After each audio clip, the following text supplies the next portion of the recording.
Technology is not being my friend right now. There we go. Let's try that again.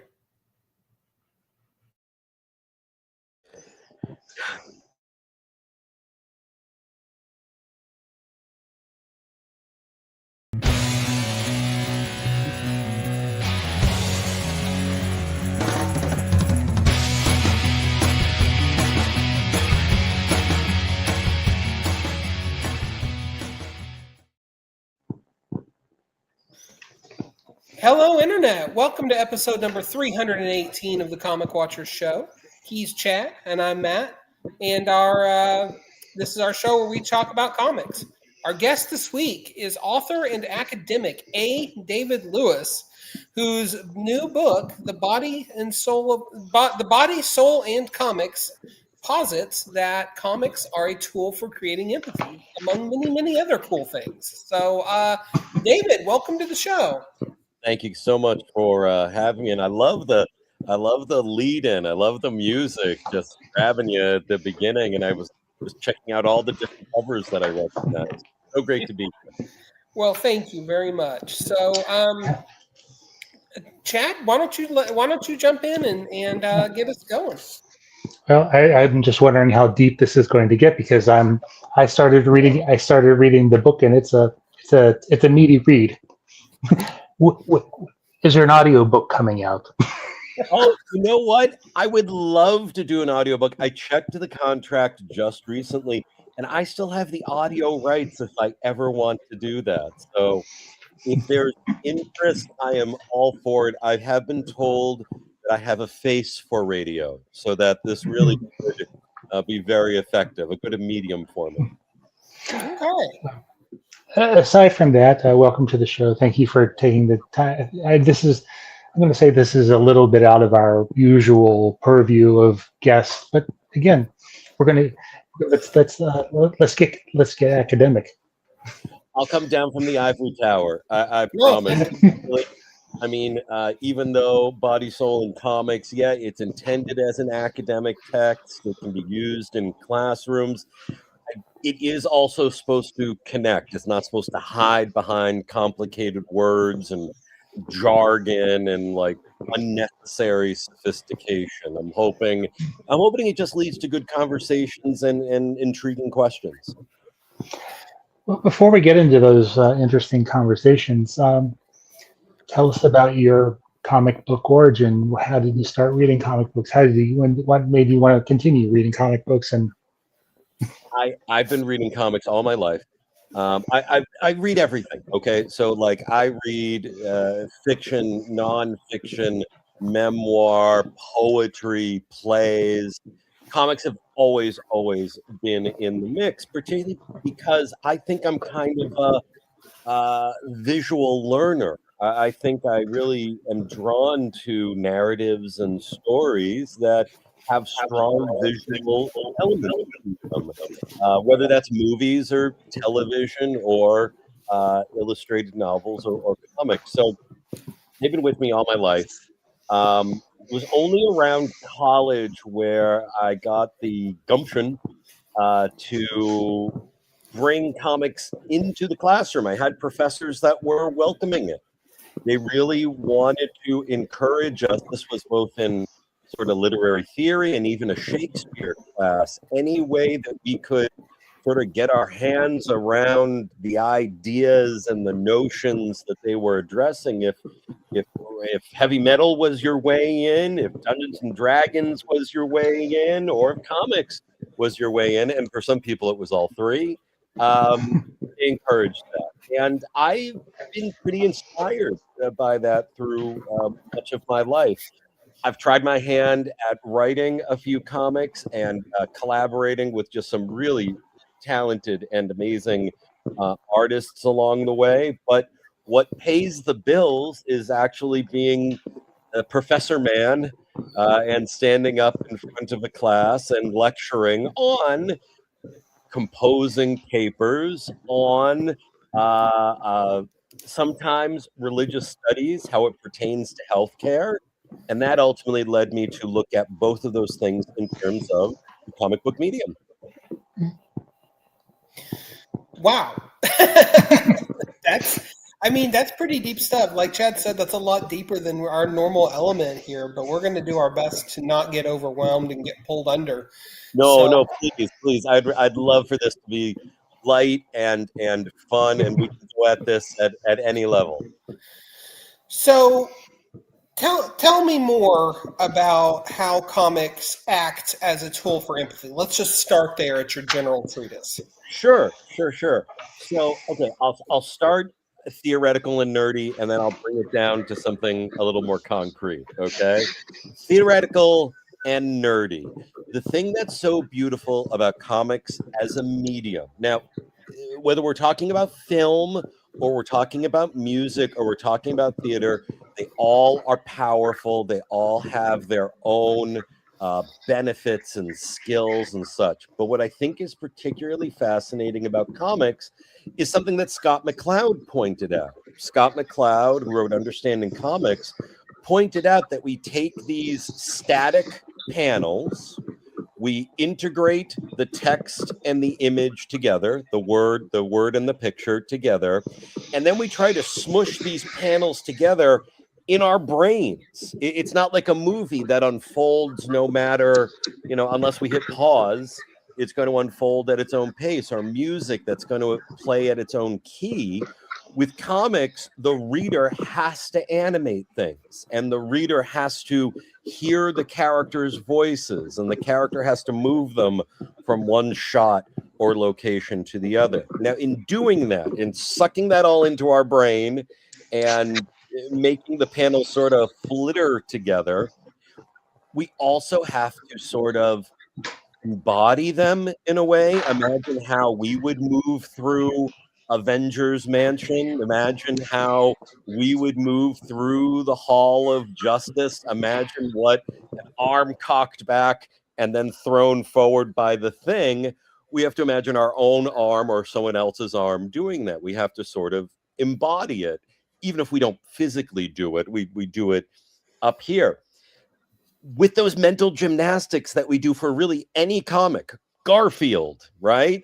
That we do for political cartoons, that we do for superheroes, that we do for graphic memoir, it's enhancing, it's building our relationship to other people. It's making any person or character that we observe not so alien from ourselves. And here's where I'll bring it back to, not back to Earth, I'll bring it back to Titan, because I realized that my first introduction to this, right, was the Death of Captain Marvel. Death of Captain Marvel, graphic novel written by Jim Starlin around 1980, Marvel's first graphic novel, right?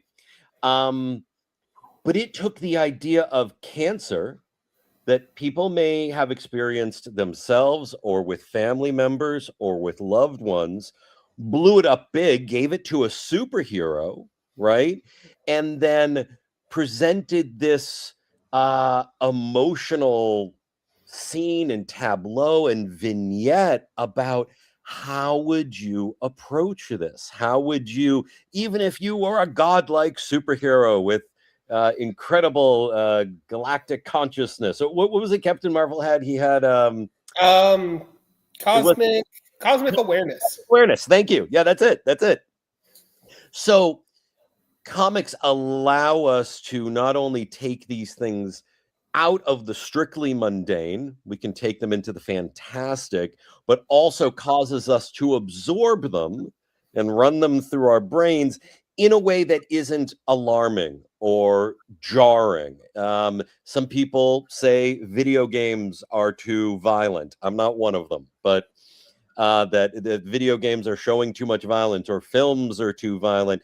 The thing about comics is they're only as violent as we kind of allow them, as we animate them, as we envision them, but they all produce this sense of closure between ourselves and others. I went all over the world on that one and into outer space. Okay. That's pretty powerful. Could you repeat that? I missed that. Stop Sure. that. From the top? Take it from the top? Okay, got it. Comics are really good at making us suck in images, animate them, and see others as ourselves. And if you haven't read Understanding Comics by Scott McCloud, do it Absolutely. as an addendum.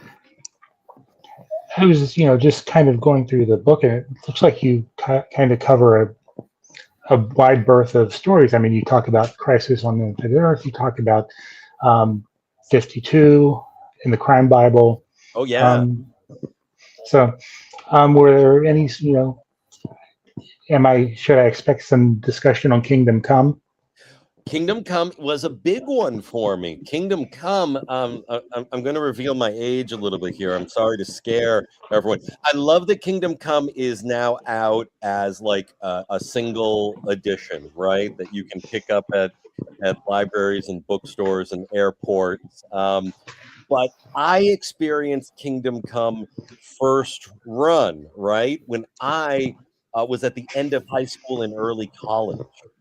And it was really the book. It was the right book at the right time for me. This is something my friend Matthew Noah at Harvard Medical Library says. It was the right book at the right time for me because I already had a love of superheroes. I had a background in DC mythos, right? But this was challenging me in a few ways. It was bringing religious imagery in and this photorealistic, beautiful painted art by Alex Ross. It was bringing in political issues and overtones dealing with age and generational conflict. And it was really opening my eyes to the potential of the genre and the wider medium. And it showed me how they could all work. They could all work together.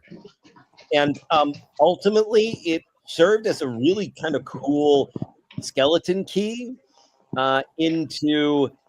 It was almost like if I read Kingdom Come, right, and understood the references to Bat-Mite, or understood the references to the Marvel family, the Shazam Captain Marvel family, that was sort of acting in its own way like the religious terminology I was being introduced to much big words like soteriology and sacrament and things that I realized weren't scary, didn't have to alarm me that they were such weird words in my mouth because I didn't grow up with them in my ears, but they were operating in the same way that all of this lore and fandom worked as well.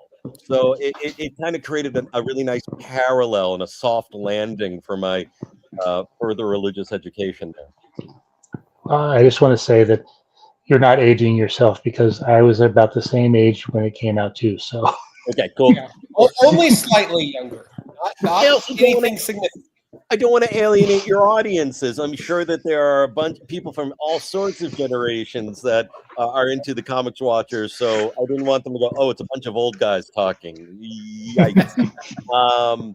I mean, the same thing could be said for the absolute DC run right now and the imagery that's used there, or the Ultimates run, the new Ultimates run that's happening at Marvel right there. How it plays with mythos, it plays with lore and sort of reshuffles it in a way that allows writers to talk about contemporary issues. And one other thing, you should definitely check out the new audio recording of Kingdom Come. Very good. They did one in the 90s that Mark Waid It was bad. does not like it at all. And at the time, I thought it was fantastic because it was the only thing out there. Sure. They've really turned it into an impressive audio drama with incredible voice actors. I think I have the original one on a CD burned somewhere. There, I'm aging myself. I had it on cassette, where you actually. I had it on cassette tapes. Oof. Another, part in the book, and another one of my, I guess, comics that kind of deal with religion is Grant Morrison's Animal Man and the Coyote Gospel. Oh yeah. I mean, we could probably talk all night about that one. I could talk about that all day. And Animal Man and Grant Morrison's oeuvre, his whole their whole run of things, whether it's Final Crisis or it's The Invisibles.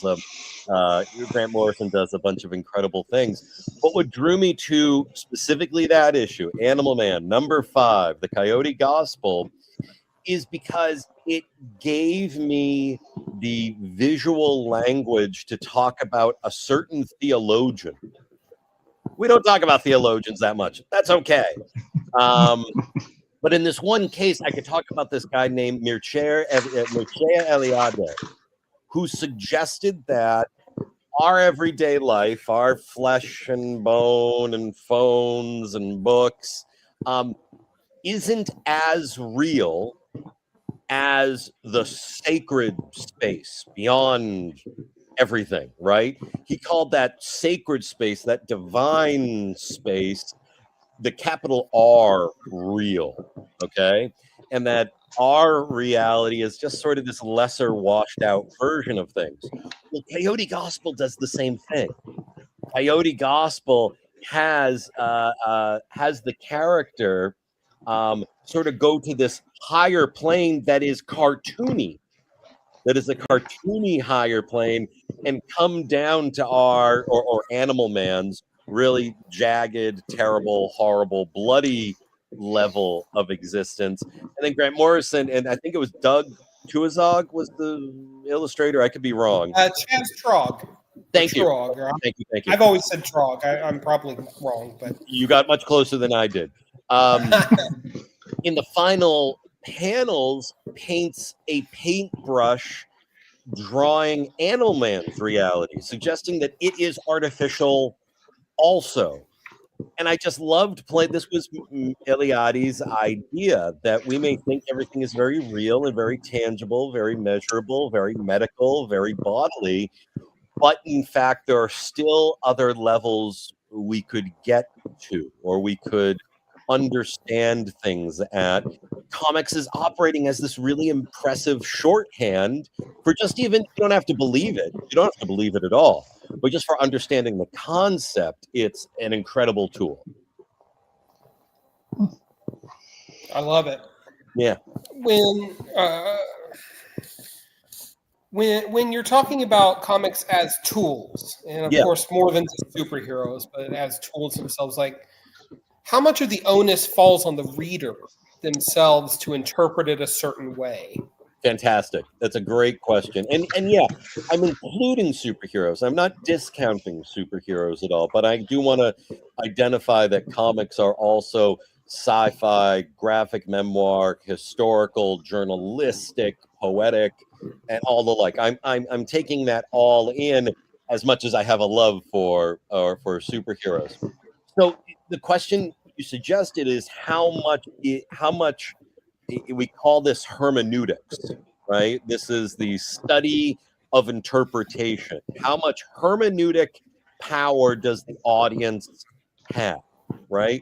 There was a time where, and you probably felt this way in elementary school, whatever the author meant to say is the right way to read something, right?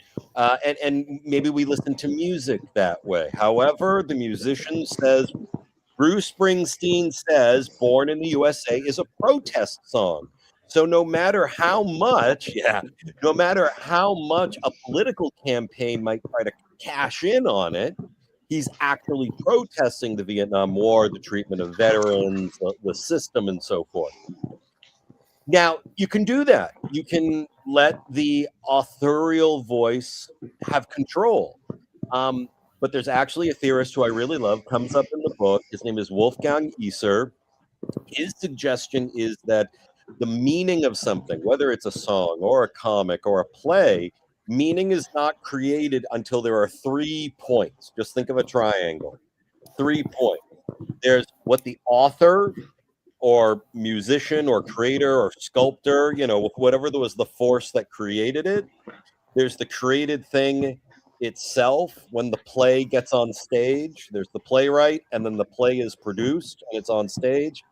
But the third point that you brought up, Matt, is the audience, how it's interpreted, how it's received. is the only thing that makes that triangle of meaning complete. Only then do you have a working system. So the author could say, I meant one thing. And the director of the play could say, I agree with the playwright.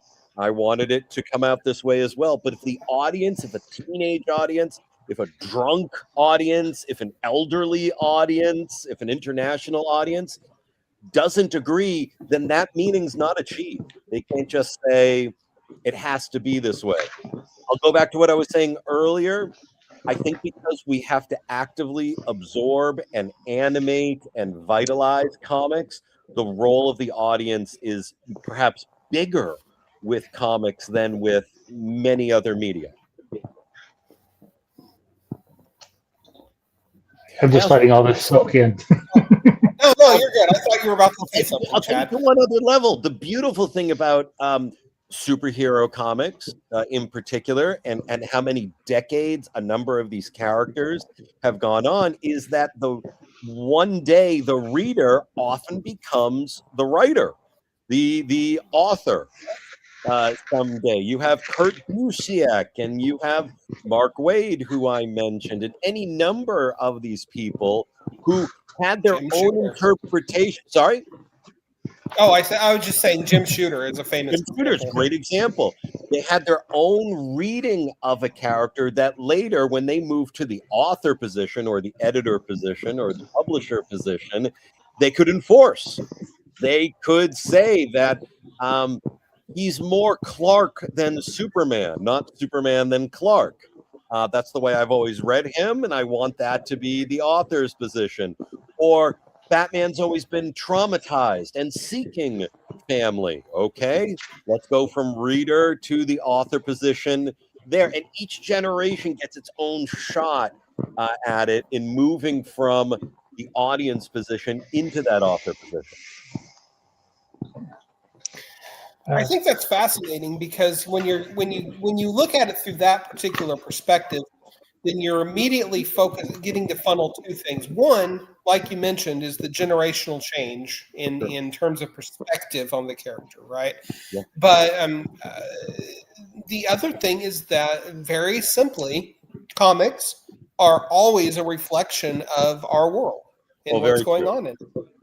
Very true. Any cultural medium, any art space really is or should be, and comics is not exempt from that. No, never has been.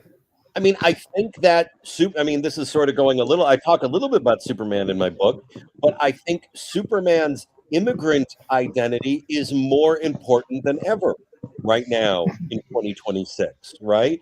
I don't know that it had the same impact in 1986. Right, 40 years ago, I think we were more focused on what does it mean to be male or masculine in the 80s in a way that has new respect for women, or should have always. But I think what you're pointing out is each cultural moment gets to reinvestigate these characters.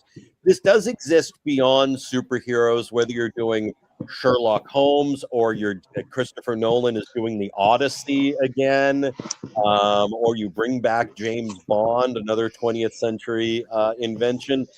But particularly superhero comics and the sequential nature of a lot of comics sort of invite this, right? They invite a new generational wave and a new context for what's happening at that moment. Yeah, no, I can definitely see that. Go ahead, Chad. I'm sorry. Oh, no, that's fine. I was just, again, soaking it all in, trying to keep up. But I was just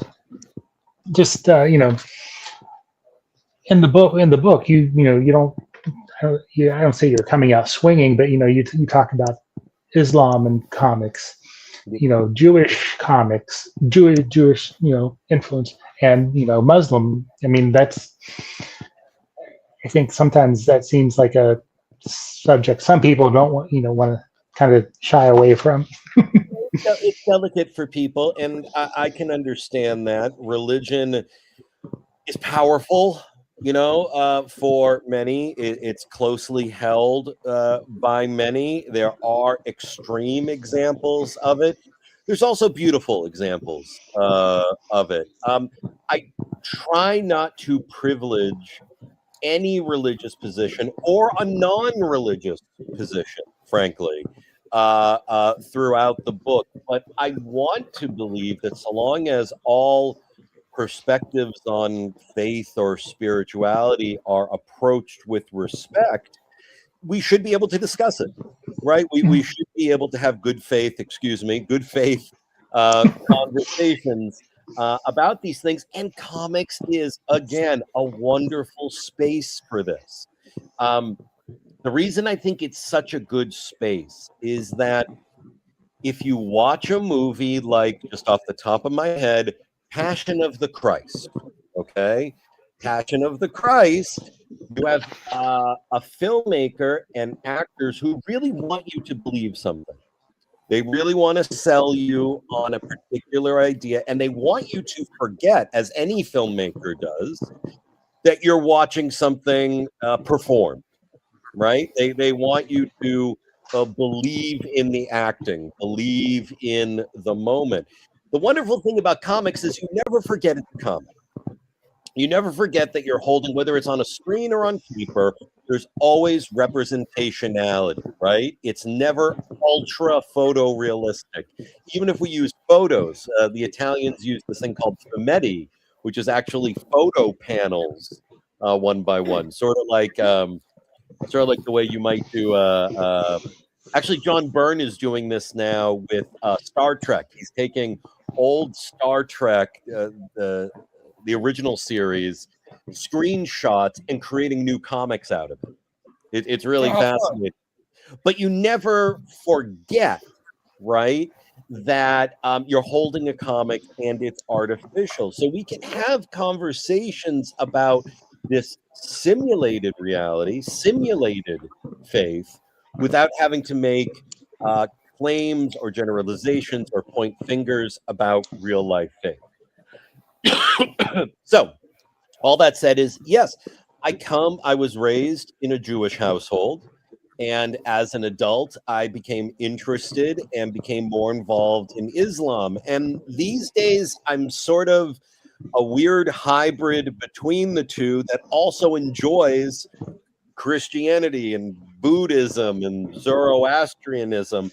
I'm sure there are any number of people, maybe those in your audience, that doesn't like blurring labels, that doesn't like something that isn't a very clean identifier. And I'm okay with that. I'm okay if people hold to particular definitions, particular dogma. I'm not saying that in any insulting way, in terms of how they understand the world. But what this has given me respect for, passion for, good humor with, is the idea that we're all humans having a human experience and trying to understand what lays maybe just outside our tangible perception. Whether you find that through an incredible rock concert, everyone singing together at once, or a church choir, right, or a solo hike in the woods, I would rather we be talking about this and reading each other's stories about this rather than be siloed off from each other. Now, you also, in the second half of the book, talk about building towards a graphic medicine. Kind of explain what you mean by that and kind of what you mean by building towards. I discovered graphic medicine only over the last decade plus. It's become very popular in the 21st century. The term graphic medicine was coined by Dr. Ian Williams, who I've gotten to know personally. Is an excellent guy, both a comic creator and a medical clinician, a physician in England. And basically, the loose definition is the idea that anytime comics and healthcare or medicine intersect, you can call that graphic medicine. that can go a lot of ways, right? It could just be stories about an illness. Death of Captain Marvel works. Or it can be a real life story, like Brian Fee's mom's cancer. He wrote all about his mother's cancer experience. It can be about mental health. It can be about a particular disease. It can be about sexuality. It can be about aging. But anytime you move from just a whole bunch of written prose, a whole bunch of just written words, and want to add a sequential art aspect to it, you're starting to deal in the world of graphic medicine. It's being used for educational purposes. It's being used for therapeutic purposes. So there's a whole bunch of trajectories into this. To go to your question, I found that the things that interested me most about religion and comics were being echoed by healthcare and comics, by which I mean both sides of this were thinking about how do we depict a whole human, right? Are we just a bunch of blood systems and certain lymphatic systems and skin and gooey stuff? Or are we supposed to depict some sort of shine or resonance or aura or what have you? Both sides are struggling with this to the degree that I don't actually think they're totally separate sides. I think they're coming from different perspectives to similar concerns, similar thoughts, and finding comics so valuable for communicating those ideas. So I think they found this common ground in comics that not a lot of other media, maybe poetry, but I'm not a great expert in poetry, or maybe certain forms of music. We can talk about what music does for blood pressure, and we can talk about how music uplifts people. But I think comics is this space, and I've gotten very excited, not only studying myself, but seeing so many examples of it out there, seeing people talk about their mental health experience as a comic book, seeing people talk about their journey in a particular faith, but then how that community rallied when they were losing someone to cancer. Using comics to express this has been so effective and perhaps easier for some people to digest. Metaphorically, not literally. I hope not. Yeah. I think if I can take what you just said and link it back to Scott McCloud in a way, it's people have been communicating via picture for centuries upon centuries. And if you really break it down like that, I mean, comics are part of a lineage of art that we can trace, sequential art, I should say, that we can trace back to, ancestors in Egypt and beyond. And I feel like they're more a part of our universal language than most people realize. Yes, I agree. And we had for centuries, first of all, for centuries, religion and medicine were being studied sort of together and by the same people, by, highly educated clergy, right? And highly educated, hello, Kat, and highly educated scholars. But also, even since the Enlightenment, even since we've moved sort of pushing science and faith a little bit apart, and maybe for good reason, we still use things like Grey's Anatomy, not the TV show, the book, like medical illustrations, right? And cadaver studies to effectively train the next generation of healers, right? So I think you're exactly right that we're almost rediscovering us in the West, particularly us in the United States or in global North, are sort of rediscovering something that has incredibly ancient roots. And it's not only that, but I mean those roots and root systems link us across cultures, across religions. Very true. across race and gender and creed, and I just love the universality of sequential art in that Yeah, we're regard. all And doing this human thing, and yeah, there are differences. I mean, I'm not trying to disparage or take away things that feel special to people. They should feel special, but the differences are so fine compared to the linkages, compared to the things that could unite us. And I think in the proverbial, in the figurative DNA of comics, comics are about linkages. Comics are about sequence and moving from one to the next and then creating an overall impression of a page or a story. So I think there's something inscribed in that that makes them at least terribly exciting and soothing to me. So part of this book is, kind of a personal memoir. How was it kind of going back and making those connections as you were putting the book together? That's a good question, and I'm just telling my dog not to come up over here. Stay. So the personal element, yeah. So I see. Okay. I'm also, excuse me, gentlemen, fatherhood calls, and I just want to tell my eldest child that I will tend to them in just a minute. Excuse me for interrupting this. There we go. Okay. Sorry to pick it back up. We're live, so what are you going to do? This is nice. I'm going to say this is a good, right? Because life interferes, right? Life is for the living. And yeah, I was never writing or studying or enjoying this stuff in a vacuum. Okay. Like I was reading these comics, I was giving these lectures, I was teaching these classes.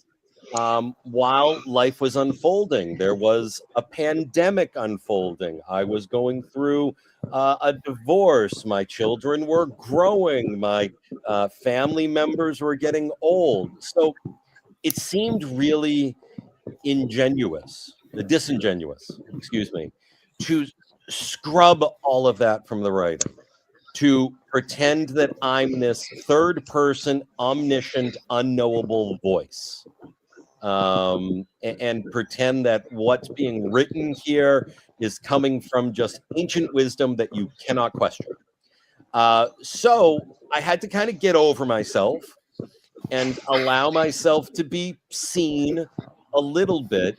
I was reassured by readers along the way and editors along the way, and hopefully reviewers as people read the book, that doesn't dominate the book. It's not learn about me, but it actually lets people apply it to their own lives, perhaps a little more.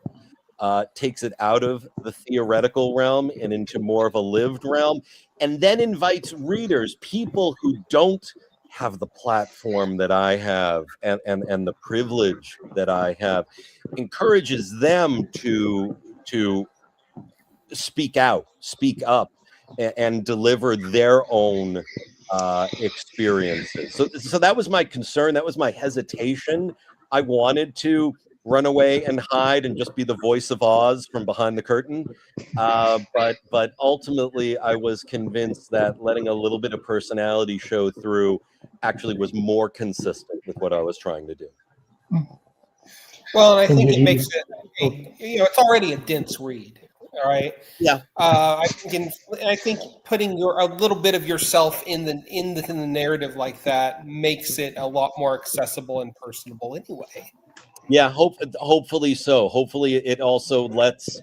I also tried to signal to readers, you can skim past this point. If this isn't landing for you, don't worry about it. Let's just go to the places that work for you or that you find a personal connection with. No one's expect to memorize this from page 1 to the nth page. Did you learn anything new about yourself as you were writing this?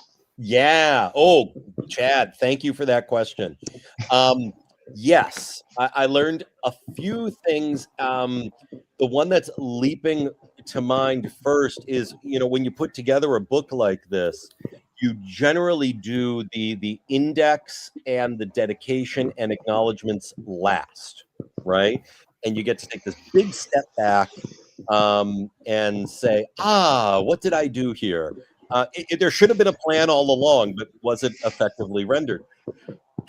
And I realized that my concern for both loved ones and family members in the LGBTQIA community was not said loudly enough.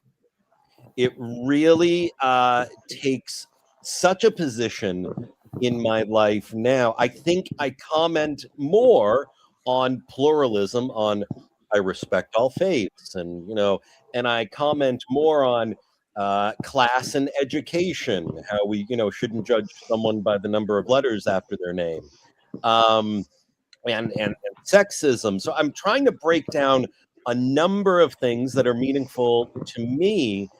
And the thing I didn't say loudly enough that I didn't want it to be performative in the dedication. I almost wanted to acknowledge that going forward, this has to be closer to the forefront, because if there's an intersection point between religion and medicine, I think the LGBTQIA community is living right in it, is experiencing it in a daily and immediate way that maybe other groups can put aside or can ignore or can escape from when they want to.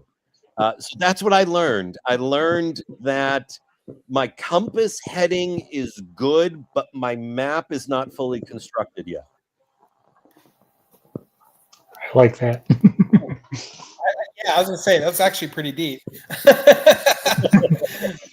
Thanks. But I mean, having a level of self-awareness makes you a more holistic person, right? In my opinion. And Sure. that's an inherently good thing. So I keep think on those- keeping on is my bottom line there. Oh, I love that. And I mean, I think writing and publishing books, particularly academia, might seem to go against that.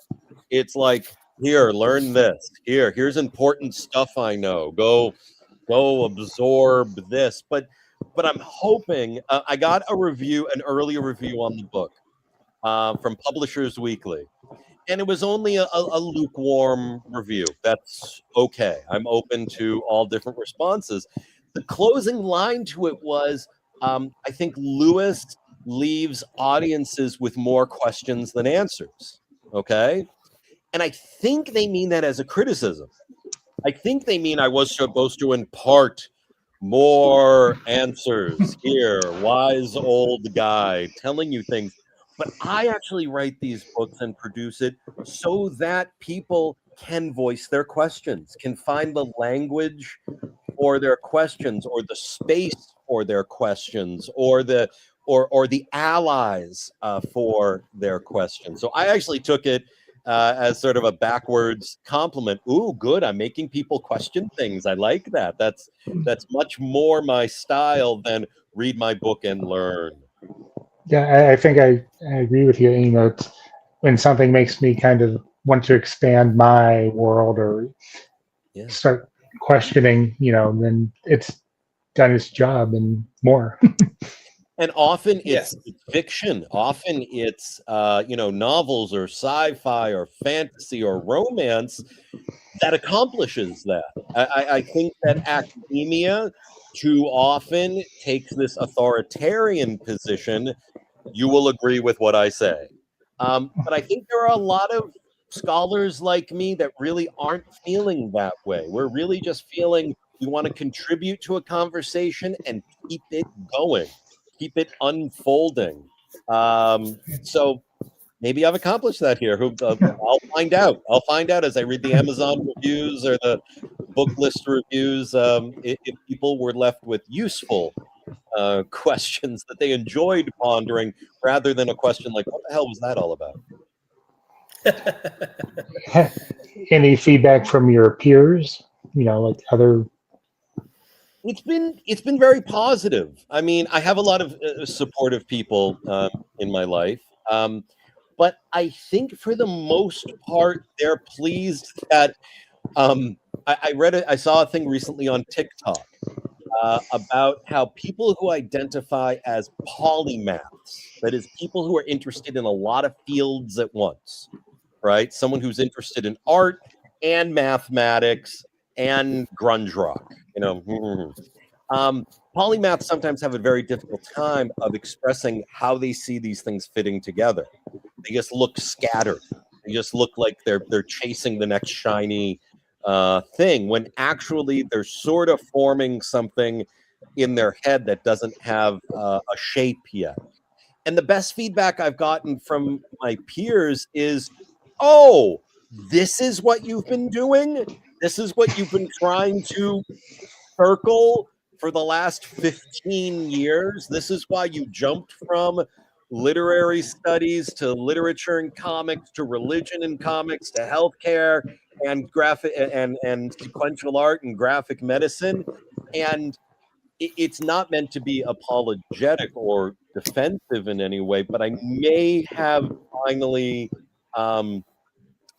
found a way that my colleagues and peers can sort of now take in and say, "Oh, I get how that connects to what I'm also trying to do," and then they can talk about what they're trying to do, and unfolding that conversation. Now, in your, as you were putting this together, did you find that there were certain creators that were better at, expressing these ideas than, because I know, I mean, I got a lot out of Jeff Lemire's Underwater Welder. I mean, that to this day, it's one of my favorite graphic novels. Oh, that's fantastic.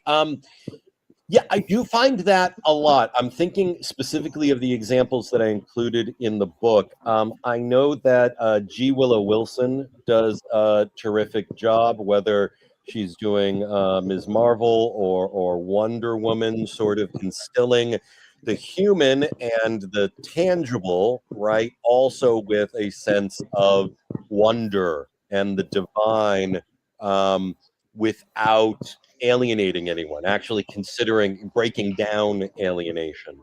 Grant Morrison, we already mentioned, finds any number of ways to weave these things in truly impressive ways.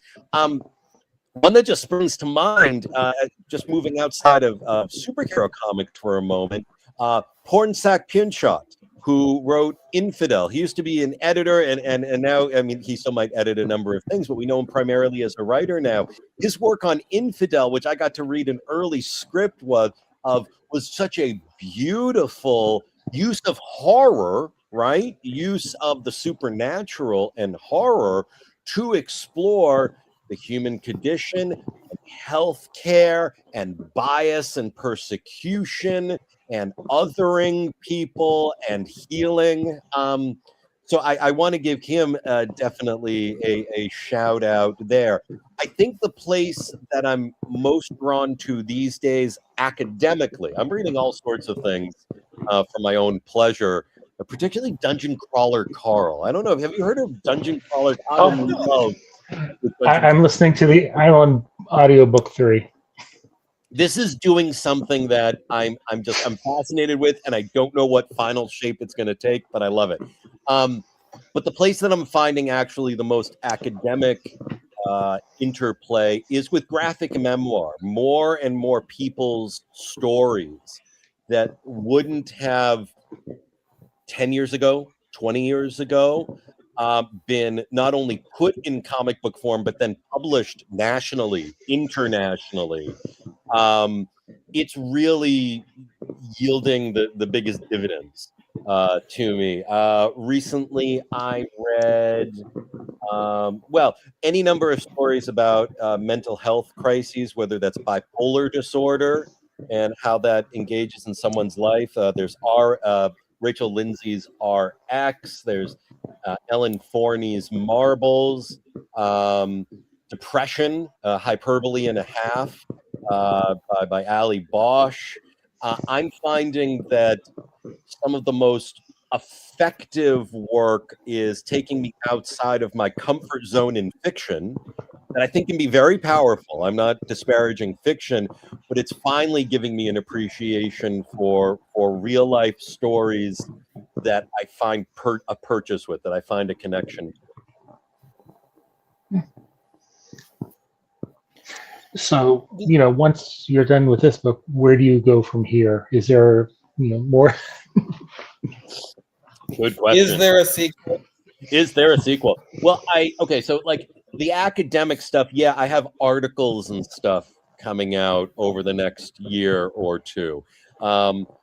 Pertinent to this discussion, there should be a article out in the next month or so that I wrote about transgender graphic memoir.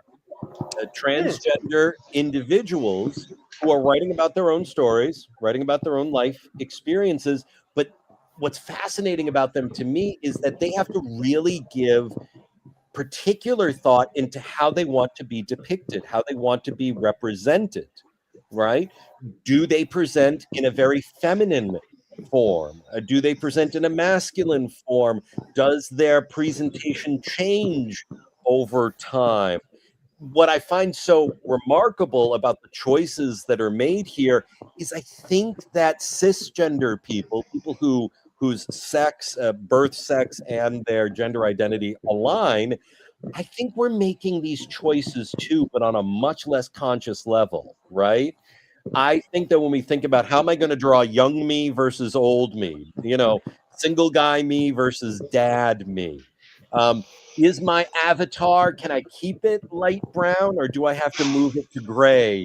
Now. I think what transgender graphic memoir is doing is really expanding the whole field of graphic memoir and giving us, more versatility that always was there, but might not have been brought to the forefront. So that's the academic stuff that I'm doing. Creatively, I'm trying to make that decision right now. I am thinking about doing another volume of the book I did in 2018, Kismet, Man of Fate. This was the first Muslim superhero from 1944 that I yanked out of the public domain and brought into Boston around the U.S. presidential election in 2016. That was fun. That was fun, yeah. I might do a What could you possibly have to talk about then? I'd love to talk about that. I could talk about that all day. Then I'll take off my nerd hat and put on my true Bostonian fan hat. I've been thinking about that. I've been thinking about doing more adaptation work, whether that's I have an image in my head of how Shakespeare's Julius Caesar would be as a comic. There have been many comic adaptations of Julius Caesar, but none that took place in 1599. Like actually stage the play on opening night and talk about what's going on backstage. So you could talk about the political moment in London at that moment and in Rome and for what readers are doing. So I got any number of ideas percolating, but it's really, it's what publishers are looking for, what artists are interested in collaborating in, what my family can work-life balance properly. But yeah, I'm excited. I think there's some good stuff coming up. Awesome. I love to hear that. I'm sorry, Chad, go ahead. Yeah, I was just going to ask if we should expect to see this in the Eisner noms next year. I would love that. I would love that. So I'm going to, sorry. So my first book, this one with the bad title, I wanted it to be called The Superhero Afterlife, and the publisher said we had to flip it. The main title is American Comics, Literary Theory, and Religion, The Superhero Afterlife. It did get nominated in 2014, and I was so delighted. I'm not supposed to be this excited about awards. Like, it's supposed to be tacky, right? It's supposed to be like you're beyond such things. but it's such an honor. I then got to be an Eisner Award judge 2 years ago, maybe 3 years ago now. I would love the chance. It would be beautiful to have this recognized and given that honor.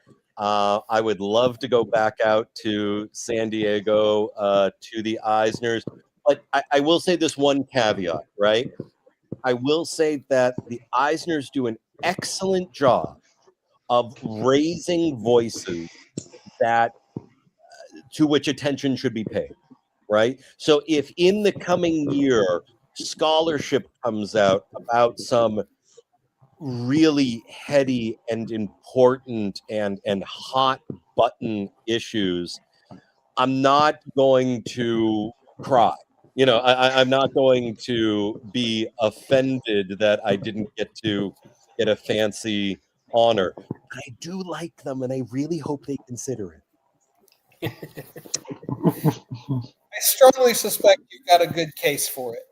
We'll see how the field shapes up. If I don't get the honor, if I don't get nominated, I'm fascinated to learn about the new works that did. Yeah. Now, are there other academic works of this sort of about comics that could be read in tandem or after, for further reading?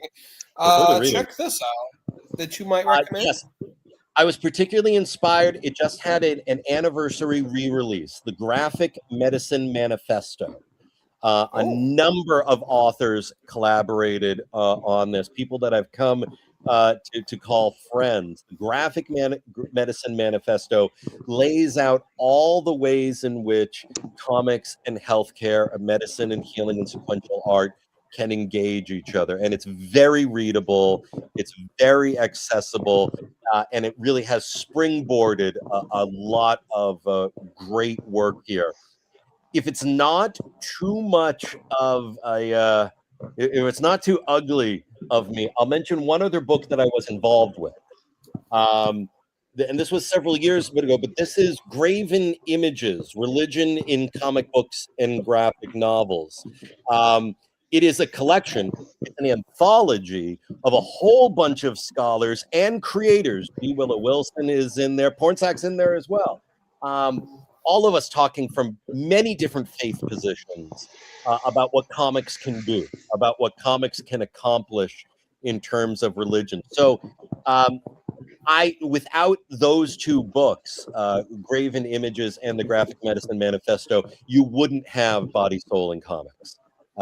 So if people want to sort of go back and even figure out where I went wrong, go back to the original sources and rebuild, those are the ones I would recommend. Awesome. Great to know. I think I'll add those to my Amazon cart as soon as we're done. So tell us, is the book on sale now? When does it go, or when does it go on sale? It is on sale now. It actually debuted. Beautiful. Again, this is something I'm not supposed to care about, right? But it actually debuted as the #1 new release on Amazon in the category of religious literary theory and comics and literary criticism. Very niche categories. Super niche. I'm not going to match Dungeon Crawler Carl and Matt Dinneman any day of the week. But yeah, people can get it there. They can get it on bookshop.org. They can get it from University Press of Mississippi website. It is available, and maybe there'll be an audiobook next year. Maybe. Got the rights. One last question. Yeah. How, given the way that you're looking in at the industry through the lenses you are, what is your assessment of the, where the comic industry is today? That's a fair question. I think that better than it's been in previous years. I'll say that. I don't think we're at the crisis point that we have been previously, even when Frederick Wortham came after comics in the 50s, or the speculation market bubble popping, or the crisis about what do we do with digital comics versus, tangible comics. I do think one thing that you alluded to earlier, Matt, particularly in the US, but I think worldwide, big cultural shifts going on. Big cultural shifts going on. And entertainment as a whole, regardless of whether it's comics or music or film, or is still trying to negotiate that. I do like that much of the comic book industry is pretty solidly against AI. Now, I am not saying that AI doesn't have its place in terms of remarkable things it can do in the sciences and incredible things it could do for archaeology, just to name one, or astronomy, to name the other. But I think that comics have set up a strong position that it's going to rally around the human creator. I think having that support, I think being able to be multi-platform, both digital and print, and I think continuing to be open to new audiences, not as insular as maybe it once was, puts it in a better place than I've experienced over my 48 years. And we're getting comics in the classroom, and we got people teaching about it, and libraries buying it. So that helps. See, now you don't have to feel bad because we're the same age. Okay. You look better for 48 than I do. You look much better for 48. Well, David Lewis, thank you so much for hanging out with us tonight. My pleasure. This was really great. Into the conversation. The book is The Body, Soul, and Comics by Mr. Lewis, and it is for sale now. You should absolutely check it out. And have yourself a nice deep think when you're done with it. So, please do. Tell me what I got wrong. Let me hear from people. I'd like, again, the conversation is wonderful. The conversation is. Go ahead. So, Chad, who do we have next week? I think it's a returning guest. We have two. Well, we have two returning guests next week. Oh, on Monday, we're returning to the OZ with our good friend David Pepose. Yay! Soon to be father. Yeah. And then on Thursday we have Joe Corolla, who he's doing a biography about one of I can't remember the woman creator, but it should be another interesting. Outside of our norm. No, I mean it's a graphic novel, but it's so less punching. All right. Well, I don't know. It is about the comic industry. It could be. So anyway, David, thank you so much for hanging out with us tonight. It's been a pleasure talking with you. And just picking your brain in general. So you are welcome back anytime you want, sir. I will take you up on that. This was lots of fun. All right. Well, folks, until next time, thank you for listening. Thank you for supporting us. You can always follow us for more on comic-watch.com. And until next time, don't forget, do some good in the world. The world needs as much good, small, kind acts, big or small, as it can get. And fight fascism. Until next time, we are the Comic Watchers. This is our show.